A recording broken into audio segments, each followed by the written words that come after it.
कि कविता धोखे से नहीं आती, कविता धोखा नहीं देती। एक एक शब्द के नमक को चखती है ज्वार बाजरे की रोटियां, बेल कर बनाती हैं। छोटी सी खिड़की खोलकर झाड़ती बुहारती जाले माड़े हटाती है। दरवाजे पर पड़े बाहर को लीप कर भीतर में शामिल करती है। कविता बने न बने, कवि को गोद में खिलाती लोरी गाती है। कवि होना बड़ी बात है।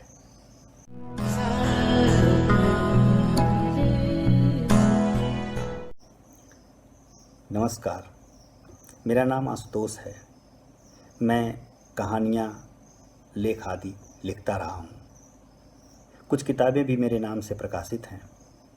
उन कहानियों, आलेखों, किताबों में समय समय पर मेरे दिल दिमाग में उठने वाली कुछ बातें दर्ज हैं। जब बातें हैं तो बकौल शमशेर बहादुर सिंह बात ही बोलेगी, हम नहीं। वैसे भी मैं जिस पाकीज़ा मकसद के लिए आपसे मुखातिब हूँ, उसमें अपने बारे में बात करना साहित्यिक शिष्टाचार नहीं है। तो मैं सीधे उस शख्सियत का जिक्र करता हूँ जिसके लेखन की पूंजी के बदौलत मैं आपके सामने हूँ। मैं बात कर रहा हूँ 31 मार्च 1940 को सागर मध्य प्रदेश में जन्मे और सरोकारी साहित्य के अद्वितीय रचनाकार और प्रस्तोता रमेश दत्त दुबे के बारे में। रमेश दत्त दुबे एक ऐसे रचनाकार थे जिन्हें पढ़ना या उनसे मिलना दोनों महाकाव्यात्मक हुआ करता था। उनका लेखन बहुआयामी है। कहानियाँ, उपन्यास, कविता, बाल साहित्य, लोक साहित्य, पत्रकारिता आदि विधाओं में रमेश दत्त दुबे ने अधिकारपूर्वक लिखा और उल्लेखनीय लिखा।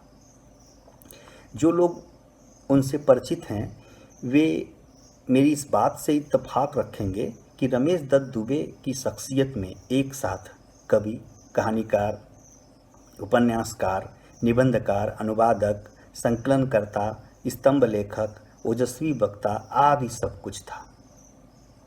उनकी रचनाओं में पृथ्वी का टुकड़ा और गांव का कोई इतिहास नहीं होता जैसे काव्य संग्रह है।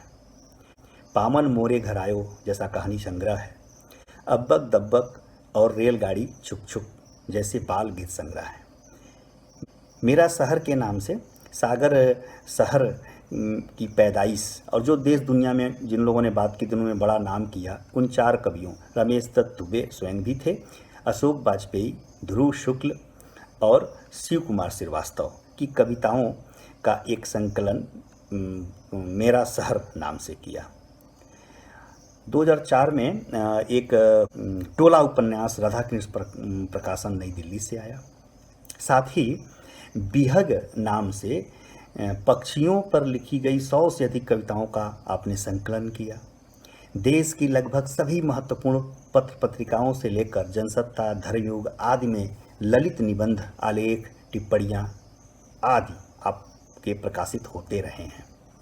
विभिन्न दैनिक अखबारों में प्रकाशित आपके विचारों का संकलन डॉक्टर हरि सिंह गौर विश्वविद्यालय सागर के डॉक्टर राजेंद्र यादव ने दुनिया मेरे आगे नाम से किया है। रमेश दत्त दुबे व्यापक अर्थों में साहित्यकार थे।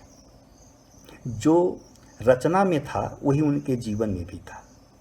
लोकतांत्रिक चेतना, प्रतिबद्धता और सामाजिक सौहार्द के लिए वे जीवन भर जूझते रहे।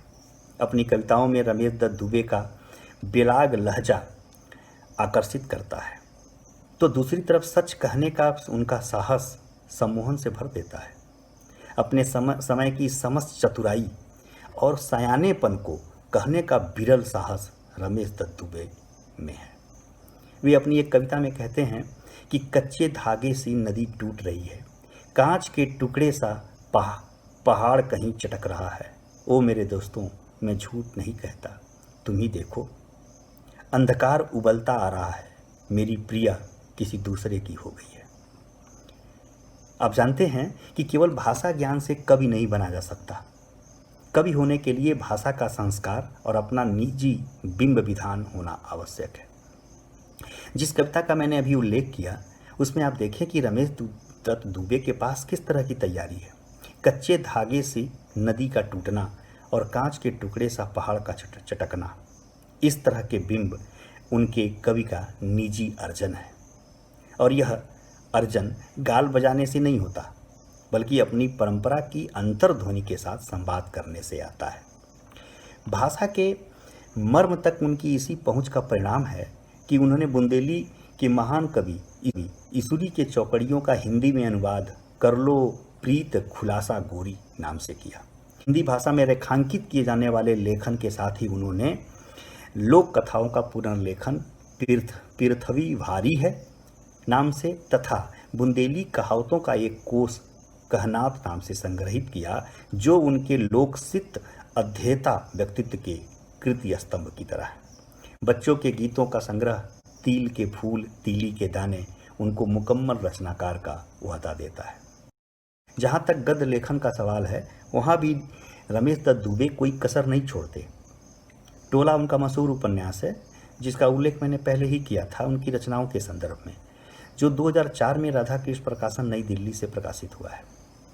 रमेश दत्त दुबे का और सब कुछ लिखा हुआ बिसरा भी दिया जाए तो भी वे अपने इस टोला उपन्यास के बल पर हिंदी साहित्य में अमर रहेंगे। वे जादुई यथार्थवाद और प्रकृत यथार्थवाद के संतुलित सम्मेलन के वैभव से उन्होंने इस उपन्यास को पैदा किया है। रमेश दत्त दुबे के गद्य में बुंदेली भाषा का दर्प और एक जेन्युइन मनुष्य की संवेदना गलवैया डाले चलती हैं। बानगी के तौर पर टोला उपन्यास का एक टुकड़ा सुनिए।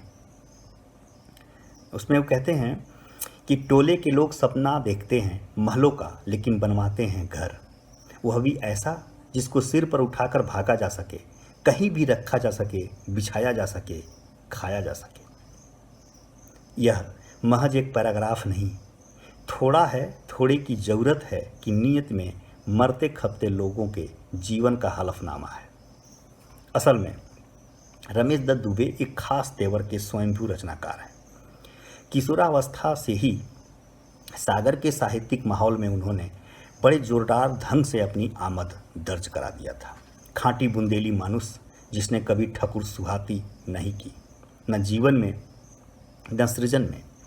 रमेश दत्त दुबे की रचनात्मकता के सौंदर्य का उत्स उनके बहुपाठ्य होने और ईमानदार जीवन जीने में है। वे साहित्य के होल टाइमर थे। उनकी रचनाएं देश भर में हिंदी की लगभग सभी श्रेष्ठ पत्र पत्रिकाओं में प्रकाशित और प्रशंसित होती रही हैं। बानगी के तौर पे कुछ कविताएं आप देखिए उनकी। एक कविता है जिसमें वो कहते हैं कि कविता में इसके आगे कहना मुनासिब नहीं है, लेकिन सब जंगल में हाथ की हाथ और पैर की पैर मदद नहीं करता। मुझे कहना ही होगा कि जोखिम कविता के आगे की चीज़ है। एक और कविता, इस पर मतभेद है सांस चले या रुके, चले तो क्यों, रुके तो कितनी और कहाँ। इस पर मतभेद है सिर उठे या झुके, उठे तो क्यों, झुके तो कितना और कहाँ। इस पर मतभेद है कि आदमी रहे या नहीं, रहे तो क्यों, नहीं तो कितना और कहाँ। एक और कविता जिसके साथ मैं अपनी बात समाप्त भी करूँगा, वो है जो बहुत मशहूर कविता है और एक तरह से ये कविता कवि और समाज का जो एक अन्योन्याश्रित संबंध है, इसको बहुत ही बेधड़क शब्दों में व्यक्त करने वाली कविता और बहुत मार्मिक तरीके से बात करती है कविता, जिसमें दुबे जी कहते हैं कि कविता धोखे से नहीं आती, कविता धोखा नहीं देती, एक एक शब्द के नमक को चखती है ज्वार बाजरे की रोटियां, बेल कर बनाती हैं।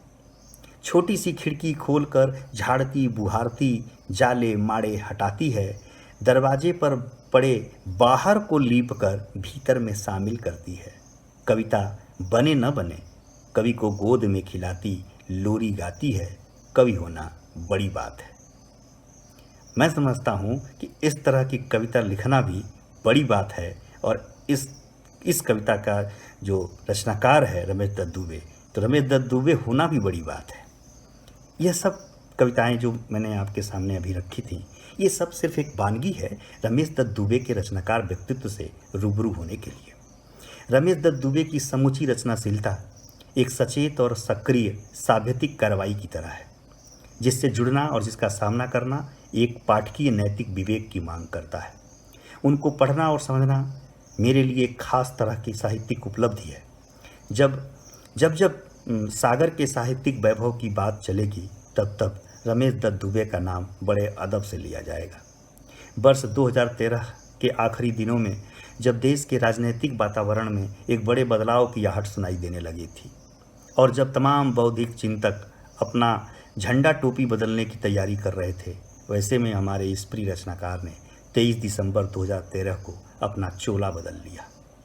मैं पूरे यकीन के साथ कह सकता हूँ कि ऐसा प्रतिबद्ध जीवन जीने वाले रमेश दत्त दुबे रचनात्मकता के उस संविधान की तरह थे जिस पर हाथ रखकर ईमानदार जीवन और श्रेष्ठ लेखन की कसम खाई जा सकती है। धन्यवाद।